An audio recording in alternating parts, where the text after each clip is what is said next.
امام عون ابن عبداللہ رحمہ اللہ کی ماں نے ان کو بلایا، اور جب بلایا نا تو اونچی آواز میں بولے، اونچی آواز میں بولے۔ بعد میں خیال آیا کہ میں ماں کے سامنے اتنی اونچی بولا ہوں، تب تک دل کو سکون نہ ملا، اس کو گناہ سمجھتے ہوئے تب تک دل بے چین رہا، جب تک اللہ سے یہ نہ کہا اللہ غلطی ہو گئی ہے، میں 2 غلاموں کو آزاد کرتا ہوں، مجھے معاف فرما۔ میں نہیں کہتا، قرآن کا اسلوب تو دیکھیں کیسا ہے۔ فَلَا تَقُلْ لَهُمَا أُفٍّ، ان سے اف بھی نہیں کہنا، وَلَا تَنْهَرْهُمَا، جھڑک کے بات نہیں کرنی، وَقُلْ لَهُمَا قَوْلًا كَرِيمًا، ان دونوں سے سب سے عمدہ الفاظ جو تمہاری ڈکشنری کے اندر موجود ہیں، جو تمہارے سینے میں موجود ہیں، جو تمہاری لغت اور زبان میں سب سے اعلیٰ الفاظ پائے جاتے ہیں، ادب کے لحاظ سے وہ ان کے لیے رکھنے ہیں۔ سیدنا ابو ہریرہ رضی اللہ تعالی عنہ، کیا شان تھی ان کی، گھر میں داخل ہوتے تو اپنی ماں سے کہتے، ماں جی سلامت رہو، آپ نے بچپن میں مجھے کیسے پالا تھا۔ اور ماں کہتی، بیٹا تم بھی سلامت رہو، تم میرا کتنا خیال رکھتے ہو۔ ان کا شکریہ ادا کریں، آپ نے ہمارے لیے کتنی محنتیں کی ہوگی۔ بیوقوف ہیں ہم لوگ، اتنے بیوقوف کہ 40-50 سال کے ہو کے بھی ہمیں عقل نہیں آتی۔ جب ہم اپنے بچوں کو پالتے ہیں پھر تو عقل آ جانی چاہیے کہ میرے والدین نے میرے لیے کیا محنت کی ہوگی، میرے لیے کیا جتن کیے ہوں گے۔ اللہ نے یہ کہا انشکر لی ولی والدیک، اپنے شکریہ کو، والدین کے شکریہ کو جوڑ کے بیان کیا۔ اے بندو، میری تمہیں یہ نصیحت ہے، میرا شکریہ ادا کرتے رہنا، والدین کا شکریہ ادا کرتے رہنا۔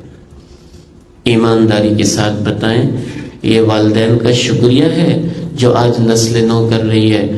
لوگوں کے ماں باپ نے تو اتنا کچھ کمایا، تم نے ہمارے لیے کیا ہی کچھ نہیں ہے۔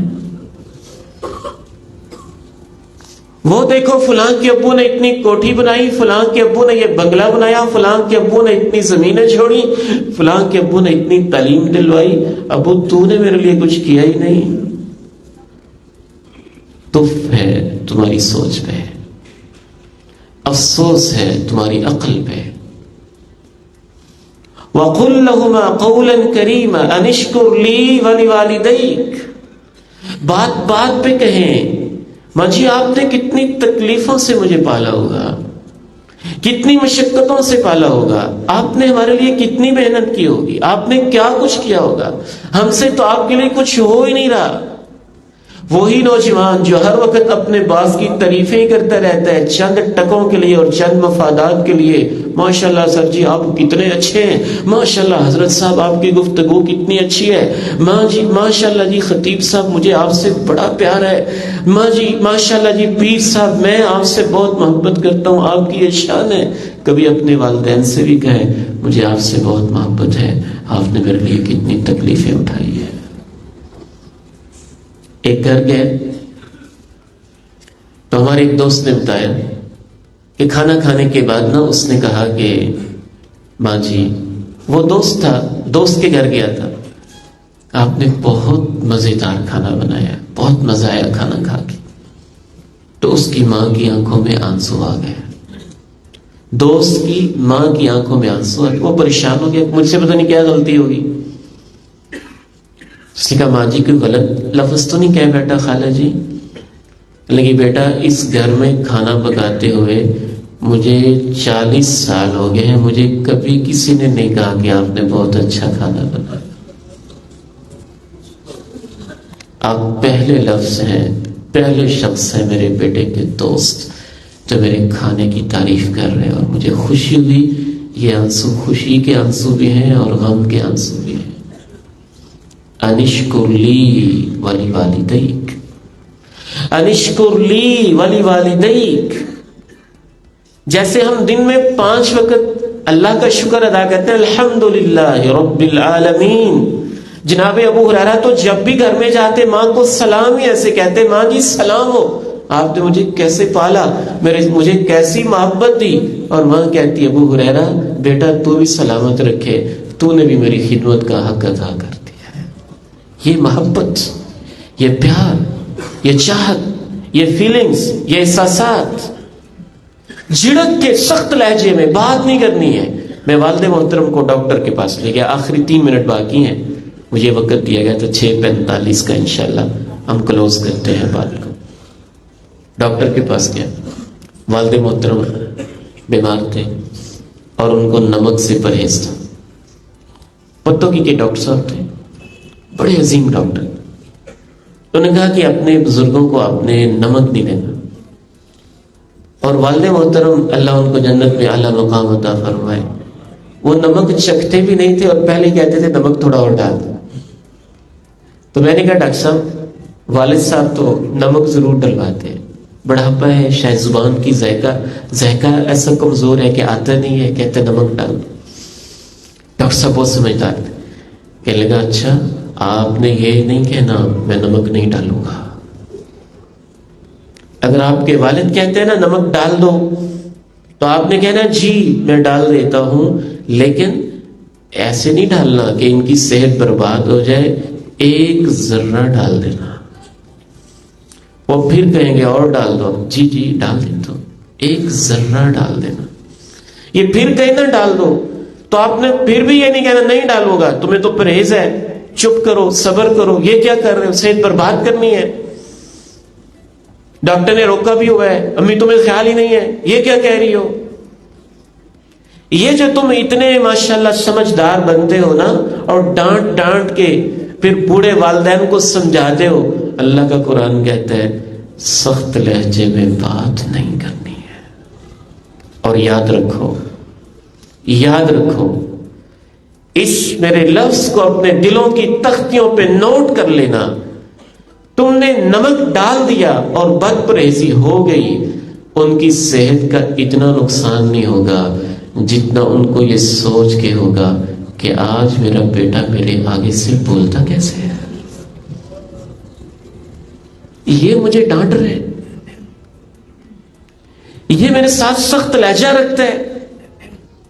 اس کا جو ان کو نفسیاتی ٹارچر ہوگا، جو نفسیاتی اذیت پہنچے گی، جو ان کے دل پہ چھریاں چل جائیں گی، جو ان کا جسم کپ کپانے لگے گا، اس کا نقصان اس سے زیادہ ہوگا جو تم اپنے انداز میں ان کو پرہیز کروا رہے ہو ڈانٹ ڈانٹ کے.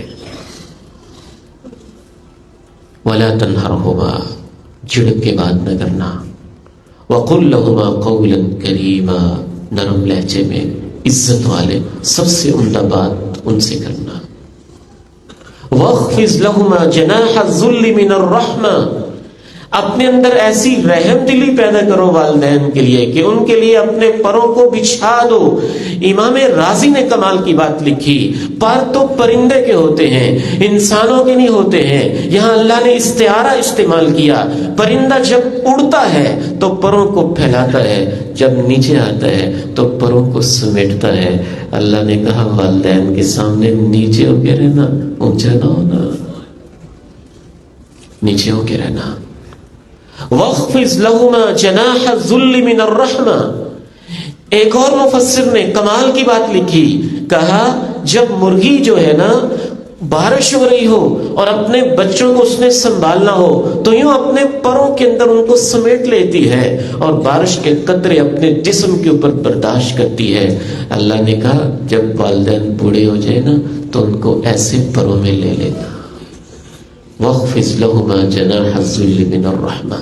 اور آخری بات وَقُلْ رَبِّ ارْحَمْهُمَا كَمَا رَبَّيَانِي صَغِيرًا. ان کے سامنے ہی نہیں، ان کی عدم موجودگی میں، ان کی زندگی میں ہی نہیں، ان کی وفات کے بعد بھی میرے سامنے ہاتھ اٹھا کے بھی کہتے رہنا اللہ رب ارحمہما، اے میرے رب ان دونوں پہ رحم فرما، کما ربیانی، جیسا کہ ان دونوں نے مجھے پالا، صغیرا، جب میں چھوٹا سا تھا. رب ارحمہما کما ربیانی صغیرا. اور آخری بات کہی ربکم اعلم بما فی نفوسکم. دیکھنا سب کے سامنے تو بڑے خدمت گزار ہوتے ہو، اللہ تیرے دل کے حال کو بھی جانتا ہے. جو کرو دل سے کرو، اللہ تمہارے دلوں کی نیتوں کو بھی جانتا۔ اللہ تعالیٰ سے دعا ہے مجھے اور آپ کو والدین کی قدر کرنے کی توفیق نصیب فرمائے، ان کی خدمت کی توفیق نصیب فرمائے۔ والدین کی بھی ذمہ داریاں فرائض ہیں، ان کو سمجھنے چاہیے۔ قرآن مجید اور حدیث کی روشنی میں ان کو بھی اللہ اپنے فرائض سمجھنے کی توفیق نصیب فرمائے۔ وآخر دعوانا الحمدللہ رب العالمین۔ جزاکم اللہ خیر۔ تمام بھائی تشریف رکھیں گے، انشاءاللہ دعا ہوگی۔ شیخ محترم سے گزارش ہے کہ دعا سے پہلے ایک مختصر تلاوت فرما دیں۔ تو کل کا درس انشاءاللہ عتیق الرحمان علوی صاحب کا بد نصیب لوگ کون ہوں گے۔ تمام بھائیوں سے گزارش ہے کہ اسی طرح جوک دردو تشریف لائیں۔ اب انشاءاللہ خصوصی دعا ہوگی۔ اعوذ باللہ من الشیطان الرجیم، بسم اللہ الرحمن الرحیم،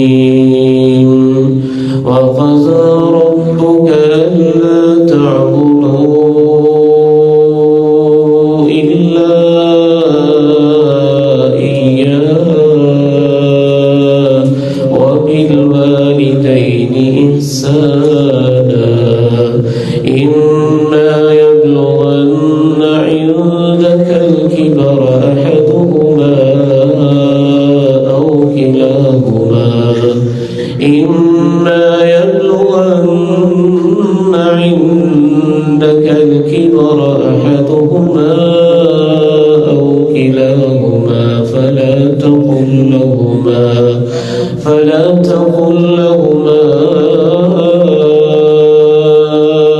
أف ولا تنهرهما وقل لهما قولا كريما واخفض لهما جناح الذل من الرحمة وقل رب ارحمهما كما ربياني صغيرا۔ يا رب لك الحمد كما ينبغي لجلال وجهك ولعظيم سلطانك، يا رب لك الحمد كما ينبغي لجلال وجهك ولعظيم سلطانك۔ اللهم أنت ربنا وأنت خالقنا وأنت مالكنا وأنت رازقنا، أنت ولينا وأنت مولانا۔ اللهم صل على محمد وعلى آل محمد كما صليت على إبراهيم وعلى آل إبراهيم إنك حميد مجيد۔ اللهم بارك على محمد وعلى آل محمد كما باركت على إبراهيم وعلى آل إبراهيم إنك حميد مجيد۔ ربنا ظلمنا أنفسنا وإن لم تغفر لنا وترحمنا لنكونن من الخاسرين۔ ربنا آتنا في الدنيا حسنة وفي الآخرة حسنة وقنا عذاب النار۔ ارشاد ولی اللہ، عظمت ولی اللہ، جلال ولی اللہ، کبریائی ولی اللہ، بڑائیوں والے، بلندیوں والے، طاقتوں والے، قدرتوں والے اللہ، رحم کرنے والے اللہ، معاف کرنے والے اللہ۔ تیری شانوں کے کیا کہنے ہیں، تیری عظمتوں کی کوئی حد نہیں، تیری قدرتوں کی کوئی انتہا نہیں، تیری معافیوں کے خزانے اے اللہ بھرے ہوئے ہیں، تیری رحمتوں کا سمندر جوش مار رہا ہے، کائنات کے ذرے ذرے پہ تیری رحمت چھائی ہوئی ہے۔ اتنے مہربان اللہ، ہمارے اوپر بھی اپنی رحمت نازل فرما دے، ہماری زندگی میں بھی اپنی رحمت شامل حال فرما دے۔ اے میرے سونے اللہ، کریم اللہ، رحمان و رحیم اللہ، ہمارے والدین جب تک زندہ تھے ہم نے جو ان کی خدمت کی، میرے مولا تو قبول فرما لے۔ اللہ جی بہت سارے موقع ایسے آئے، ہم کمزور تھے، کوتاہیاں ہوئی، اللہ جی تو ہمیں معاف فرما دے۔ رب ارحمهما كما ربياني صغيرا رب ارحمهما كما ربياني صغيرا رب ارحمهما كما ربياني صغيرا اے اللہ جن کے والدین زندہ ہیں تو ان کو اپنے والدین کا قدردان بنا دے، ان کے والدین کو صحت والی ایمان و عافیت والی زندگی نصیب فرما۔ اے اللہ ہمارے صغیرہ و کبیرہ، ظاہری و خفیہ، چھوٹے اور بڑے، اول و آخر، بچپن، لڑکپن، جوانی، ادھیڑ عمر، بڑھاپے کے ظاہری طور پہ کیے ہوئے، خفیہ کیے ہوئے، جان بوجھ کے کیے ہوئے، غلطی سے کیے ہوئے سارے ہی گناہ میرے سنے اللہ تو ہمیں معاف فرما دے۔ اللہم انک عفو تحب العفو فاعف عنا۔ اے اللہ، اے میرے اللہ، ہمارے بیماروں کو شفا نصیب فرما، عافیت نصیب فرما، صحت نصیب فرما۔ اے اللہ تیرے خزانوں میں کوئی کمی نہیں ہے، سنے اللہ جی ہمارے خیر والے بھائی، خصوصاً دین والے بھائی، تیرے دین سے محبت کرنے والے بھائی، اللہ ان کو شفا و عافیت نصیب فرما۔ اللہ جتنے بھی لوگ اس حال میں بیٹھے ہیں، مائیں بیٹھی ہیں، بہنیں بیٹیاں بیٹھی ہیں، یہ شوق والی بیٹیاں، یہ بہنیں، یہ مائیں، یہ بزرگ، یہ بیٹے، یہ بھائی، اللہ جی ان کے دلوں میں ارمان ہے تو سب جانتا ہے، ان کی حاجتیں ضرورتیں پوری فرما۔ اے اللہ فلسطین کے مظلوم مسلمانوں کی مدد فرما۔ یہ کٹے پٹے لاشیں، یہ اجڑے ہوئے گھر، یہ بہتے ہوئے خون، یہ جسم کے لوتھڑے اور 10 جنازے ایک ہی گھر کے اندر، حسبنا اللہ و نعم الوکیل کے ترانے۔ اے میرے مولا تو جانتا ہے کیا ہو رہا ہے، تو امت کی مدد فرما۔ اللہم انصر اخواننا المظلومین، اللہم انصرهم نصرا عزیزا وافتح لهم فتحا مبینا۔ اے میرے مولا سنے کریم اللہ ہمارے ملک عزیز پاکستان کی حفاظت فرما، عالم اسلام کی حفاظت فرما، حرمین شریفین کی حفاظت فرما۔ حرمین شریفین توحید و سنت کے دشمنوں کو اللہ، اے اللہ تو ہدایت نصیب فرما۔ اگر ان کی قسمت میں ہدایت نہیں ہے تو ان کو نیست و نبود فرما۔ ربنا آتنا فی الدنیا حسنہ وفی الآخرۃ حسنہ وقنا عذاب النار، وقنا عذاب النار۔ اللهم إنا نعوذ بك من جهد البلاء ودرك الشقاء وسوء القضاء وشماتة الأعداء۔ اللهم إنا نسألك الهدى والتقى والعفاف والغنى۔ ربنا اغفر لي ولوالدي وللمؤمنين يوم يقوم الحساب۔ ربنا آتنا في الدنيا حسنة وفي الآخرة حسنة وقنا عذاب النار۔ اللہ تیرے بندے بڑے پریشان ہیں، جو پریشانیوں میں ہے نا تو جانتا ہے، ان کی پریشانیاں دور فرما۔ اللہ تیرے بندے بڑے مقروض ہیں، معاشی حالات بڑے سخت ہیں، جو مقروض ہیں اللہ ان کے اوپر بڑے بوجھ رہتے ہیں، نیندیں اڑی رہتی ہیں، ان کے قرض دور فرما دے۔ اے اللہ گھروں میں جوان بیٹیاں، جوان بیٹے ہیں، والدین رشتوں ناتوں کے معاملے میں پریشان ہیں، اللہ جی جس گھر میں یہ پریشانی ہے تو اپنے غیب کے خزانوں سے ان کے لیے نیک اسباب پیدا فرما۔ اے اللہ ہماری دنیا آخرت بہتر بنا۔ ربنا تقبل منا انك انت السميع العليم وتب علينا انك انت التواب الرحيم وصلى الله وسلم وبارك على النبي الأمين وعلى آله وصحبه وأتباعه أجمعين آمين برحمتك يا أرحم الراحمين.